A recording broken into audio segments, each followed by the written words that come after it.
मधुबन के बाबा, मधुबन के बाबा मुरली वाले, आपका क्या कहना, आपका क्या कहना। ओम शांति। आज 25 जनवरी 2024 के साकार मधुर महावाक्य हैं।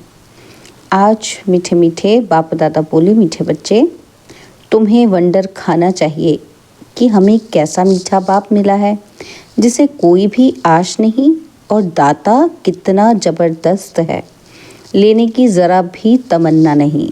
बाबा ने कहा, मीठे बच्चे, तुम्हें वंडर खाना चाहिए कि हमें कैसा मीठा बाप मिला है जिसे कोई भी आश नहीं, और दाता कितना ज़बरदस्त है, लेने की ज़रा भी तमन्ना नहीं। बाबा ने आज प्रश्न पूछा कि बाप का वंडरफुल पार्ट कौन सा है। 100% निष्कामी बाप किस कामना से सृष्टि पर आया है? और उत्तर में बाबा कहते, बाबा का वंडरफुल पार्ट है पढ़ाने का। वह सर्विस के लिए ही आते हैं, पालना करते हैं, पुचकार देकर कहते हैं, मीठे बच्चे यह करो, ज्ञान सुनाते हैं, लेते कुछ नहीं। 100% निष्कामी बाप को कामना हुई कि मैं अपने बच्चों को जाकर रास्ता बताऊं, सृष्टि के आदि मध्य अंत का समाचार सुनाऊं, बच्चे गुणवान बने, बाप की यही कामना है। ओम शांति। मीठे मीठे रूहानी बच्चों को रूहानी बाप ऐसा मिला हुआ है जो कुछ लेता नहीं, कुछ खाता नहीं, कुछ पीता नहीं, तो उनको कोई आश व उम्मीद नहीं है। और मनुष्यों को कोई ना कोई ज़रूर आश होती है कि धनवान बने, फलाना बने। उनको कोई आश नहीं, वह अभोगता है। तुमने सुना था कि एक साधु कहता है कि मैं कुछ खाता पीता नहीं। यह तो जैसे कॉपी करते हैं। सारे विश्व में एक ही बाप है जो कुछ लेता करता नहीं। तो बच्चों को ख्याल करना चाहिए कि हम किसके बच्चे हैं। बाप कैसे आकर इनमें प्रवेश करते हैं। खुद की कोई तमन्ना नहीं, खुद तो गुप्त है। उनकी जीवन कहानी को तुम बच्चे ही जानते हो। तुम्हारे में भी थोड़े हैं जो पूरी रीति समझते हैं। दिल में आना चाहिए कि हमको ऐसा बाप मिला है जो ना कुछ खाता, ना पीता, ना लेता, कुछ भी उनको दरकार नहीं। ऐसा तो कोई हो नहीं सकता। एक ही निराकार ऊंच ते ऊंच भगवान ही गाया हुआ है। उनको ही सब याद करते हैं। वह तुम्हारा बाप भी अभोक्ता, टीचर भी अभोक्ता, तो सतगुरु भी अभोक्ता है। कुछ भी लेते नहीं, लेकर वह क्या करेंगे? यह भी वंडरफुल बाप है। अपने लिए ज़रा भी आश नहीं। ऐसा कोई मनुष्य होता ही नहीं। मनुष्यों को तो खाना, कपड़ा आदि सब चाहिए। मुझे कुछ नहीं चाहिए। मुझे तो बुलाते हैं कि आकर पतितों को पावन बनाओ। मैं हूँ निराकार, मैं कुछ नहीं लेता। मुझे तो अपना आकार ही नहीं, मैं सिर्फ इसमें प्रवेश करता हूँ। बाकी खाती पीती इनकी आत्मा है, मेरी आत्मा को कुछ भी आश नहीं। हम सर्विस के लिए ही आते हैं। सोच करना होता है, कैसा वंडरफुल खेल है। एक बाप सबका प्यारा है, उनको ज़रा भी आश नहीं। सिर्फ आकर पढ़ाते हैं, पालना करते हैं, पुचकार देते हैं कि मीठे बच्चे यह करो। ज्ञान सुनाते हैं, लेते कुछ भी नहीं। करण करावनहार बाप ही है। समझो, कुछ शिव बाबा को दिया, वह क्या करेंगे? टोली लेकर खाएंगे? शिव बाबा को शरीर ही नहीं तो लेवें कैसे? और सर्विस देखो कितनी करते हैं। सबको अच्छी अच्छी मत देकर गुलगुल बनाते हैं। बच्चों को वंडर खाना चाहिए। बाप तो है ही दाता, दाता भी कितना ज़बरदस्त, और कोई तमन्ना ही नहीं। ब्रह्मा को बल फुरना है, इतने बच्चों की संभाल करनी है, खिलाना पिलाना है। पैसा जो भी आता है वह शिव बाबा के लिए ही आता है। हमने तो सब कुछ स्वाहा कर दिया। बाप की श्रीमत पर चल अपना सब कुछ सफल कर भविष्य बनाते हैं। बाप तो 100% निष्कामी है। सिर्फ यही फुरना है कि सबको जाकर रास्ता बताऊं, सृष्टि के आदि मध्य अंत का समाचार सुनाऊं, और तो कोई जानते ही नहीं। तुम बच्चे ही जानते हो, बाप टीचर के रूप में पढ़ाते हैं, फी आदि कुछ भी नहीं लेते। तुम शिव बाबा के नाम पर लेते हो, वहाँ रिटर्न में मिलता है। बाबा में ये तमन्ना है कि हम नर से नारायण बने। बाप तो ड्रामा अनुसार पढ़ाते हैं। ऐसा नहीं कि उनको आश है कि हम ऊंचते ऊंच तख्त नशीन बने। नहीं, सारा मदार है पढ़ाई पर, दैवी गुणों पर, और फिर औरों को भी पढ़ाना है। बाप देखते हैं ड्रामा अनुसार कल्प पहले मिसल इनकी जो एक्ट चलती है, साक्षी होकर देखते हैं। बच्चों को भी कहते हैं कि तुम साक्षी होकर देखो, अपने को भी देखो, हम पढ़ते हैं व नहीं, श्रीमत पर चलते हैं व नहीं, औरों को आप समान बनाने की हम सर्विस करते हैं व नहीं। बाप तो इनके मुख का लोन लेकर बोलते हैं।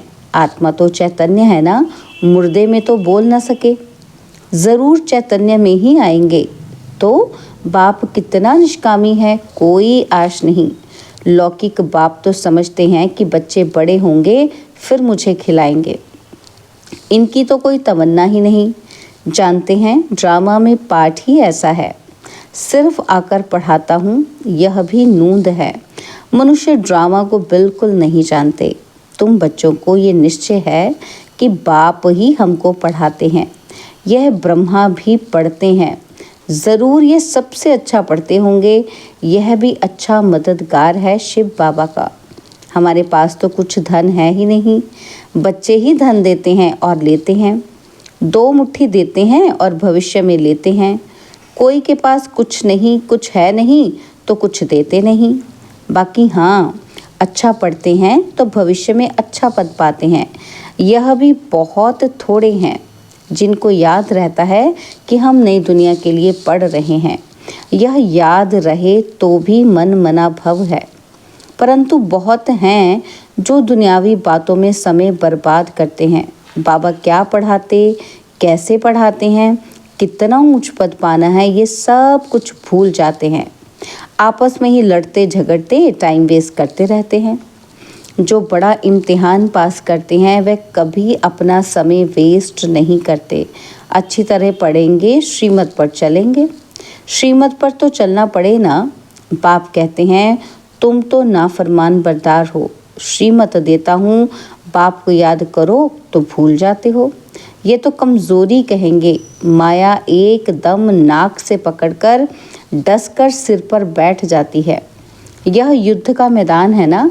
अच्छे अच्छे बच्चों पर माया जीत पा लेती है। फिर नाम किसका बदनाम होता है? शिव बाबा का। गायन भी है कि गुरु का निंदक ठौर ना पाए। ऐसे माया से हराने वाले फिर ठौर, माया से हारने वाले फिर ठौर कैसे पाएंगे? अपने कल्याण के लिए बुद्धि चलानी चाहिए कि हम कैसे पुरुषार्थ कर बाबा से वर्षा लूं। अच्छे अच्छे महारथियों जैसा बनकर सबको रास्ता बताऊं। बाबा सर्विस की युक्तियां तो बहुत सहज बतलाते हैं। बाप कहते हैं तुम मुझे बुलाते आए हो, अब मैं कहता हूँ कि मुझे याद करो तो पावन बन जाएंगे। पावन दुनिया के चित्र है ना, तो यह है मुख्य। यहाँ एम ऑब्जेक्ट रखी जाती है। ऐसे नहीं कि डॉक्टरी पढ़नी है तो डॉक्टर को याद करना है, बैरिस्ट्री पढ़नी है तो कोई बैरिस्टर को याद करना है। बाप कहते हैं सिर्फ मुझ एक को याद करो, बस मैं तुम्हारी सब मनोकामना पूर्ण करने वाला हूँ। तुम सिर्फ मुझे याद करो। भल माया तुमको कितना भी हैरान करे, फिर भी युद्ध है ना।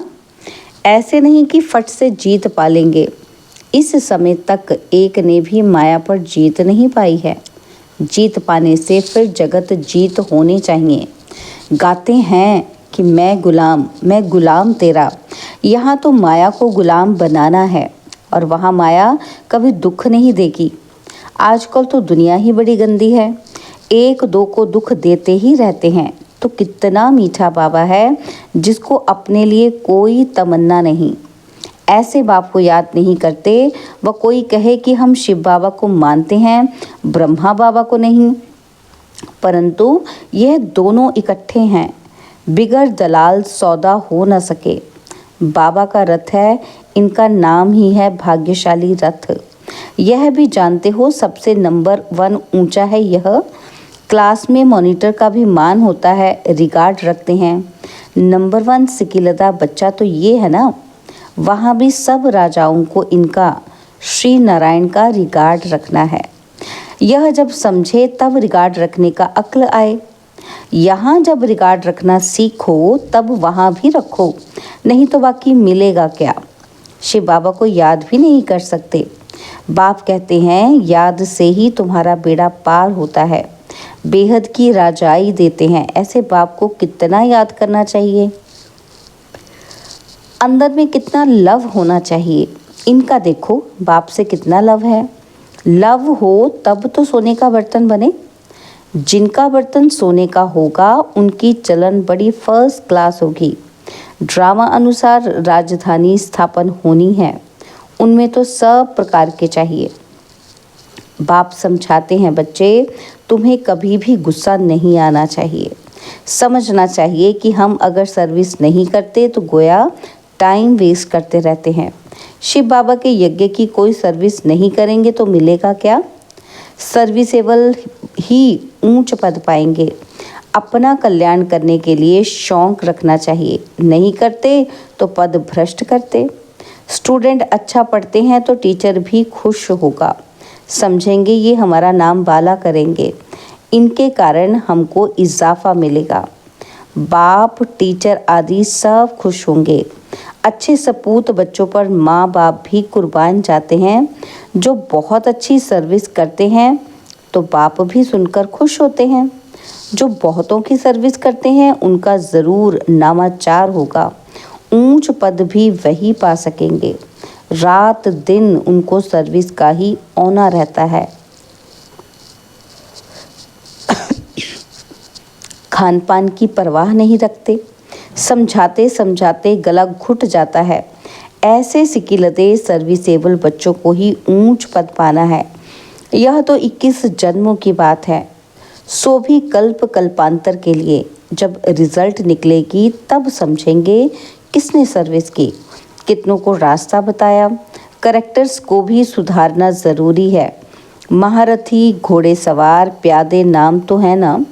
सर्विस नहीं करते तो समझना चाहिए कि हम प्यादे हैं। ऐसा कोई ना समझे कि हमने धन से मदद की है इसलिए हमारा पद ऊंचा होगा। यह बिल्कुल भूल है। सारा मदार सर्विस और पढ़ाई पर है। बाप तो बहुत अच्छी रीति समझाते रहते हैं कि बच्चे पढ़कर ऊंचा पद पाए, कल्प कल्प का अपने को घाटा ना डालें।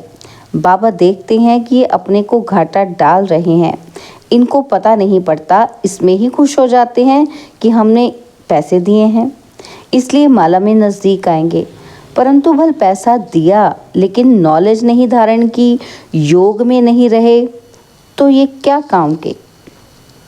अगर रहम नहीं करते तो बाकी बाप को क्यों फॉलो करते हैं, क्या फॉलो करते हैं बाप को।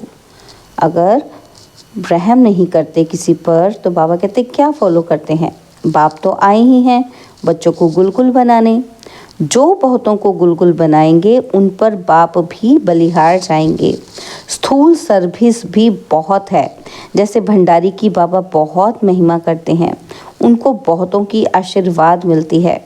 जो जितनी सर्विस करते हैं वे अपना ही कल्याण करते हैं। अपनी हड्डियां सर्विस में देते हैं, अपनी ही कमाई करते हैं, बहुत हड्डी प्यार से सर्विस करते हैं। जो खिटपिट करते हैं वे अपनी ही तकदीर खराब करते हैं। जिनमें लोभ होगा उन्हें वह सताएगा। तुम सब वानप्रस्थी हो, सबको वाणी से परे जाना है। अपने से पूछना चाहिए कि सारे दिन में हम कितनी सर्विस करते हैं। कई बच्चों को तो सर्विस बिगड़ सुख नहीं आता। कोई कोई को ग्रहचारी बैठती है बुद्धि पर व पढ़ाई पर। बाबा तो सबको एक रस पढ़ाते हैं। बुद्धि कोई की कैसे होती, कोई की कैसे होती है।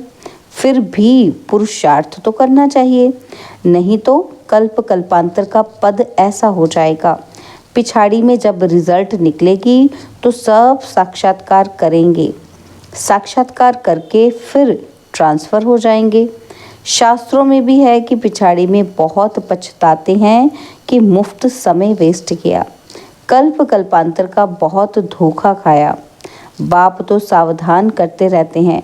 शिव बाबा की तो यही तमन्ना है कि बच्चे पढ़कर ऊंच पद पाएं और कोई अपनी तमन्ना नहीं है।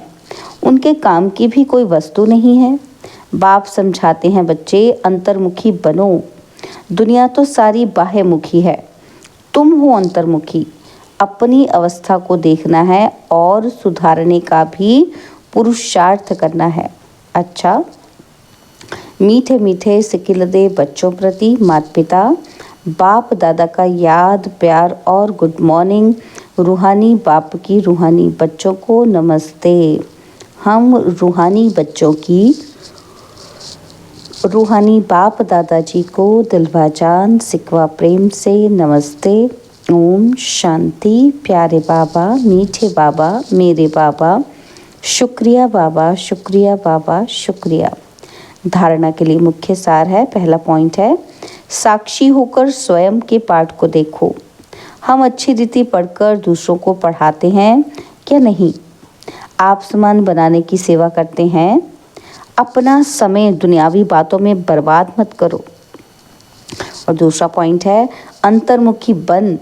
अपने आप को सुधारना है, अपने कल्याण का शौक रखना है, सर्विस में बिजी रहना है, बाप समान रहमदिल ज़रूर बनना है। बाबा ने आज वरदान दिया कि हर समय अपने दृष्टि, वृत्ति, कृति द्वारा सेवा करने वाले पक्के सेवाधारी भव। हर समय अपनी दृष्टि, वृत्ति, कृति द्वारा सेवा करने वाले पक्के सेवाधारी भव। सेवाधारी अर्थात हर समय श्रेष्ठ दृष्टि से, वृत्ति से, कृति से सेवा करने वाले। जिसको भी श्रेष्ठ दृष्टि से देखते हो तो वह दृष्टि भी सेवा करती है। वृत्ति से वायुमंडल बनता है। कोई भी कार्य याद में रहकर करते हो तो वायुमंडल शुद्ध बनता है। ब्राह्मण जीवन का श्वास ही सेवा है। जैसे श्वास ना चलने से मूर्छित हो जाते हैं, ऐसे ब्राह्मण आत्मा सेवा में बिजी नहीं तो मूर्छित हो जाती है। इसलिए जितना स्नेही उतना सहयोगी उतना ही सेवाधारी बनो। स्लोगन है, सेवा को खेल समझो तो थकेंगे नहीं, सदा लाइट रहेंगे। ओम शांति। तो बाबा ने अव्यक्त साइलेंस द्वारा डबल लाइट फरिश्ता स्थिति का अनुभव करने के लिए कहा कि सदा डबल लाइट स्थिति में रहने वाले निश्चय बुद्धि निश्चिंत होंगे, उड़ती कला में रहेंगे। उड़ती कला अर्थात ऊंचे से ऊंची स्थिति। उनके बुद्धि रूपी पांव धरनी पर नहीं, धरनी अर्थात देह भान से ऊपर। जो देह भान की धरनी से ऊपर रहते हैं वे सदा फरिश्ते हैं।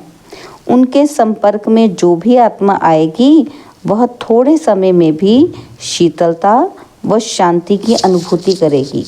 ओम शांति। और अब यह एक बहुत अच्छी वीडियो भी जरूर देखें।